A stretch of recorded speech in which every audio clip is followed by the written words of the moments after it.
9 मई को मैंने भी अलहदा कर दिया, बिल्कुल उसका जिक्र ही ना करें, हाँ, क्योंकि वो तो एक ऐसा जुर्म है कि वो कोई भी पार्टी सस्टेन नहीं कर सकती, जितनी मर्जी वो पॉपुलर हो, जितनी मर्जी उसके रूट्स जो हैं अवाम में हो।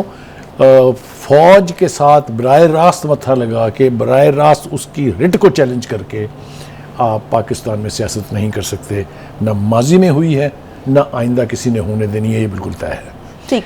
नवाज शरीफ साहब ने तो सिर्फ ज़बान इस्तेमाल की थी ना, तो 3 हुकूमतें कुर्बान करनी पड़ी, चौथी दफ़ा वो धक्के दे के निकाले गए। ये बात ठीक है नहीं जी, ठीक है। तो इसलिए ये बिल्कुल तय है कि 9 मई को इन रूटीन के केसेस से आप हटा दें। ठीक है। अच्छा बुखारी साहब, अभी साइड बाय साइड 2 बड़े जो पॉलिटिकल पार्टीज के हेड्स हैं उन पर केसेस चल रहे हैं। एक तरफ मियां नवाज शरीफ पर चल रहा है, दूसरा खान साहब पर चल रहा है। साइड बाय साइड चल रहे हैं, यानी कि इनके दौर में बनाए गए जो नवाज शरीफ के केसेस थे, जो खान साहब के दौर में बनाए गए थे। लेकिन जो उस दौर में केसेस बनाए गए थे, आज अगर अदालतें नवाज शरीफ के हक में भी फैसला कर देती हैं, हम सपोज कर लेते हैं कि उनके हक में फैसला कर देती हैं, तो किस तरह से जो खान साहब पर बनाए हुए केसेस हैं वो अवाम में उसका तासुर कि ये भी सियासी इंतकाम के तौर पर नहीं बनाए जा रहे, ये अवाम में ये तासुर कैसे बिल्ड करेंगे? उस बात के अगेंस्ट, मतलब बल्कि आपकी बात जो हमेशा आप मुझे कोट करते हैं कि अब जो केसेस बनाए जा रहे हैं वो बड़े सॉलिड हैं, सॉलिड ग्राउंड्स पे, अगर हम उसको मान भी लें तो आम अवाम में क्या तासुर? देखिए, हम बात यहाँ पर तासुरात की तो कर ही नहीं रहे। मैंने आज जो गुफ्तगू की है वो तासुरात नहीं है। मैं ऐसा क्यों कह रहा हूँ, जरा 2-3 जुमले मुझे अर्ज करने दीजिए।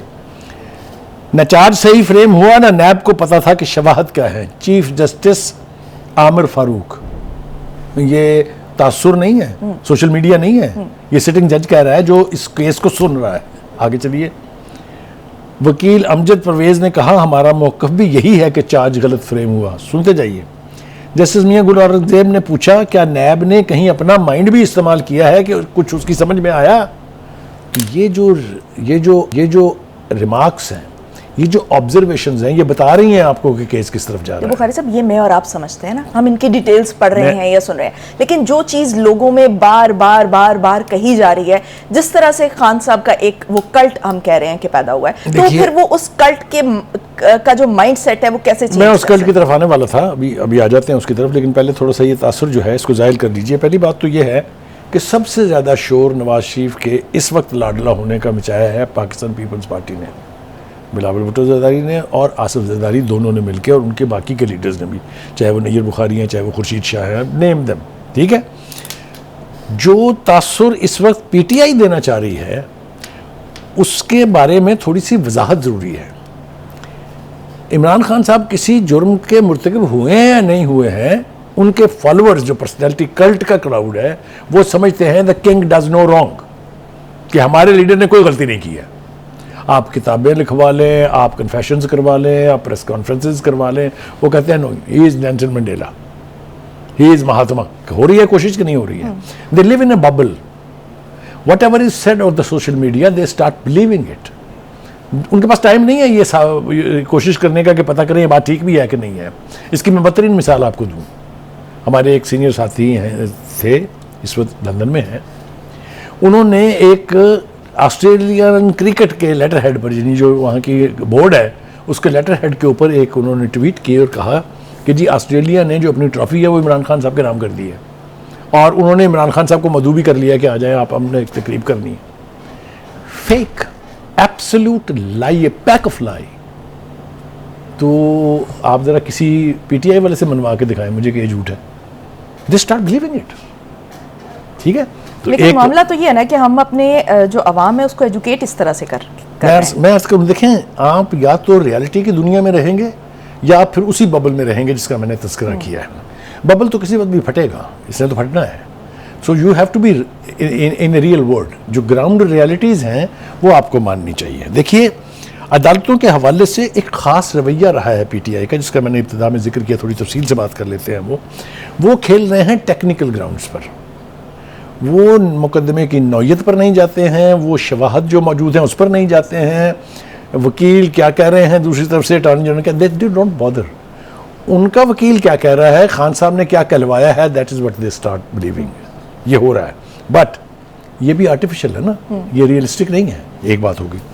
दूसरी तरफ ये है कि जो सबसे परेशानी की बात है वो ये है कि खान साहब के लिए मुश्किलात बढ़ रही हैं, कम नहीं हो रही हैं। देखिए जनाब, एक तो ये कि आपने देखा कि जेल में मुलाकात के लिए गई थी बुशरा बीबी, जी क्या हुआ? बाहर नारेबाजी पहली दफा गिराव हुआ कार का, पहली दफा खान साहब के खिलाफ नारे लगे बाहर। ये मुश्किलात में इजाफे हैं। आगे चलिए जी, अकबर एस बाबर साहब, वो कहते हैं भाई पार्टी तो मेरी है, मैं फाउंडिंग मेंबर हूँ इसका भाई, मैं तो इलेक्शन कराऊंगा पार्टी में। दैट मीन्स वो भी एंट्री दे रहे हैं। तो एवरी पासिंग मोमेंट उनकी मुश्किलात में इजाफा हो रहा है। ये बात उनको जितनी जल्दी उनके फॉलोअर्स को समझ आ जाए उतना ही ठीक है। दूसरी तरफ देखिए, एक और चीज़ चल रही है कि इलेक्शन मुलतवी करा रहे हैं, इलेक्शन मुलतवी करा रहे हैं, इलेक्शन मुलतवी करा रहे हैं। भाई कैसे करा रहे हैं भाई? क्या आपके पास इसके लिए argument? How do you think? Supreme court ने ओनरशिप ली हुई है कि 8 फरवरी को इलेक्शंस होने हैं। जो अटॉर्नी जनरल है उन्होंने लिख के दिया हुआ है हुकूमत की तरफ से कि 8 फरवरी को हम इलेक्शन कराएंगे। ये एक तरफ रख लीजिए, और दूसरी तरफ एक इजाफी नोट लिखा है जस्टिस अतर मिनल्ला साहब ने, और उसमें कहा है कि सदर मुमलिकत और चीफ इलेक्शन कमिश्नर, ये आर्टिकल 6 के तहत इनके खिलाफ मुकदमा चलना चाहिए। They are guilty of high treason. ये इशारा है कि अब अगर किसी ने इलेक्शन पोस्टपोन करने की कोशिश की तो हम क्या करेंगे। तो ये बातें आ कहाँ से रही हैं, ये अफवाहें उठ कहाँ से रही हैं? बबल, मतलब आप ये पीटीआई की तरफ इशारा कर रहे हैं? एब्सोल्युटली। ओके, एक उनको सूट करता है। दूसरी तरफ यह है कि पीपल्स पार्टी ने चूंकि इलेक्शन कैंपेन बाकायदा शुरू कराई हुई है, लिहाजा वो भी इसमें हवा भर रही है। बट एक तीसरा पहलू भी है, वो है कि मौलाना फजल रहमान साहब, उनकी पार्टी और एस्टेब्लिशमेंट के कुछ हल्के, उनका ख्याल ये है कि इकॉनमी ठीक नहीं है, और मौलाना साहब का इजाफी मौक़िफ़ ये है कि सर्दी बहुत होती है, बर्फ़ पड़ रही होती है, इसलिए इलेक्शन फरवरी में ना हो। अब हम क्या सुन रहे हैं? किसी ने कहा कि जी ये अप्रैल तक मुलतवी हो गया। हमारे एक साथी हैं, दोस्त हैं हमारे, वेल इन्फॉर्म्ड हैं, नाम समझ आ जाएगा मेरे ख्याल से, हमारे जो बाकायदा नाजरीन हैं, तो वो चूँकि इस्टेब्लिशमेंट के और ख़ास तौर से मिलिट्री इस्टेब्लिशमेंट का हिस्सा रहे हैं खुद से, तो उनका कहना ये है कि जी ये अप्रैल में होंगे इलेक्शन। फिर एक तीसरा सोर्स भी है, वो ये कहते हैं जनाब ये होंगे अगले साल अगस्त में।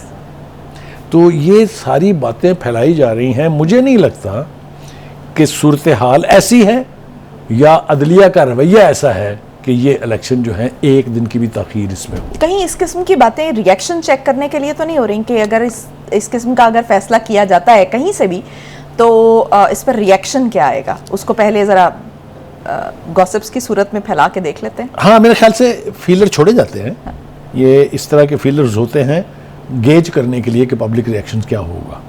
लेकिन मेरे ख्याल से अब इतनी हार्श रियलिटीज़ हमारे सामने हैं, कोर्ट की पोजीशन हमारे सामने है, इलेक्शन कमीशन की पोजीशन हमारे सामने है, पार्टियां सारी जो हैं वो तो कह रही थी 90 दिन में कराएं। तो इससे आगे की ताख़ीर तो मेरा नहीं ख्याल कि कोई भी political party can have the guts to own के हाँ जी थोड़े से इलेक्शन ताख़ीर कर लें।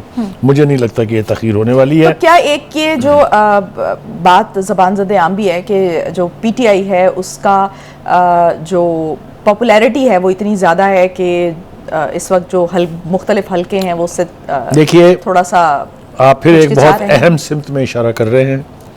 जो एक तासुर देने की कोशिश की जा रही थी कि चूँकि खान साहब जेल चले गए हैं और उनकी पार्टी बिखर गई है, लोग दूसरी जमातों में चले गए, नए धड़े बन गए हैं, तो पीटीआई ख़त्म हो गई है।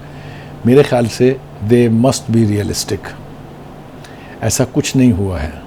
खान साहब की पार्टी अभी मौजूद है, और इसकी बेहतरीन मिसाल मैं दे सकता हूँ कि अब शेर अफजल मरवत साहब जो हैं, जो वकील हैं बहुत से मुकदमात में खान साहब के, उनके खिलाफ पार्टी में बहुत महाजर आई है। आपको याद होगा जी कि शुएब शाहीन साहब के साथ जो उनकी जंग हुई थी, जिसमें उसने उनको गद्दार कहा, उसने उसको भगौड़ा कहा। उन्होंने किसके साथ जंग नहीं की? ठीक है, उन्होंने बन्नू में एक वर्कर्स कन्वेंशन किया है जी।